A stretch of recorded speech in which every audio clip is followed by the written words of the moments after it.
Aujourd'hui, l'objectif, c'était vraiment de montrer notre pratique en termes de gestion écologique des espaces verts. On a mis en place une gestion différenciée des espaces verts avec une tonte différenciée et on est passé aussi à la fauche tardive sur d'autres espaces. L'idée, c'est vraiment d'apporter de la végétalisation, d'apporter des micro-habitats pour la faune et pour la flore.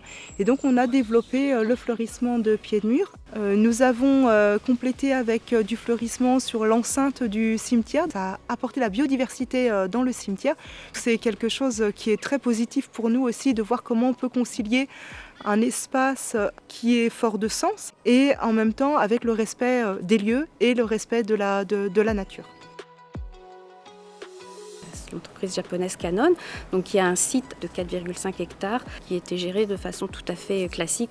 L'herbe était tondue ras tous les mois et il n'y avait aucun autre entretien qui était fait sur le site. Et en 2011, on a signé un premier partenariat avec la LPO et on a pu mesurer vraiment une très forte augmentation de la biodiversité, que ce soit en nombre d'espèces d'oiseaux, de papillons, d'orthoptères et voilà.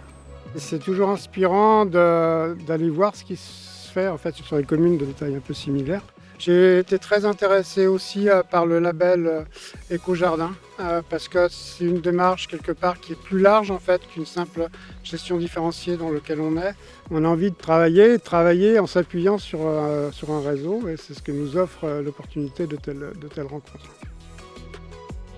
Ça nous permet le fait de venir ici, de voir différents types d'aménagements, en particulier la question de la végétalisation des communes, parce que nous avons un projet de voie douce avec différents types de paysages, mais c'est aussi un corridor écologique avec un passage d'animaux.